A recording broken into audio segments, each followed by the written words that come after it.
এই লাগতেছে বিয়ে করে, কারণ ভালোবাসার মানুষটাকে বিয়ে করতে পারছি। এটার থেকে আর বড় মানে কি আশা করা যায়?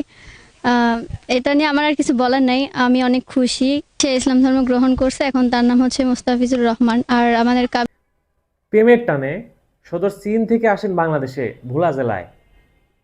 ভোলা জেলায় এক মেয়ে নাম ফেরদৌসী, তার অনলাইনে প্রেম চীনা এক যুবকের সাথে, তার নাম রুসাও। তার সাথে রিলেশন করে সে বাংলাদেশে আসছে। আসার পরে 10 লাখ টাকার কাবিনে বিয়ে করছে, তা মুসলিম হয়েছে, কালেমা পড়ে বিয়ে করছে।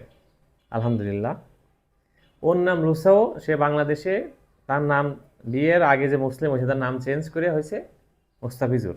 সে খ্রিস্টান ধর্মী ছিল এবং সে 1 মাসের ছুটিতে আসছে, চলেও যাবে। ভিডিওটা দেখেন আগে। তার ফ্যামিলি দেখছে এবং তারাও জানে। এখন যদি ভিসা তাড়াতাড়ি আসে বা আমাদের বিয়ের সার্টিফিকেট নিয়ে যদি আম, মানে কাবিনটা চলে আসে, তারপর আমরা দূতাবাসে যাব, চীনা দূতাবাসে গিয়ে তারপরে ভিসার জন্য আবেদন করব।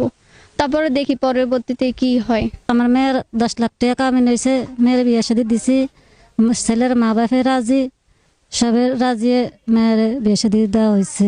মেয়ে একাই চলে যাবে, এরপরে পরকালে ভবিষ্যতে আমরাই যাওয়ানোর চেষ্টা করুম। প্রেম মানে না বাধা। সদর চীন থেকে কিন্তু আসে বাংলাদেশে, বাংলাদেশের মেয়ে, ভোলা জেলায়। উনি কিছুদিন পরে আবার 1 মাসের ছুটিতে আসছে, চলে যাবে চীনে, আবার বাংলাদেশে আসবে। ইনশাল্লাহ ফেরদৌসীকেও সাথে করে নিয়ে যাবে, এমনই কথা হয়েছে তার সাথে। এবং সব সাইতে একটা পয়েন্ট ভালো কাজ করছে। মেয়েটা কিন্তু মেয়েটার বাড়ি থেকে ছেলের বাড়িতে মানে চীনে ফোন দিয়ে কথা বলছে, তারাও কিন্তু সে বিয়েতে সম্মতি দিছে, তারা কিন্তু রাজি। বিষয়টা অনেক ভালো একটা জিনিস।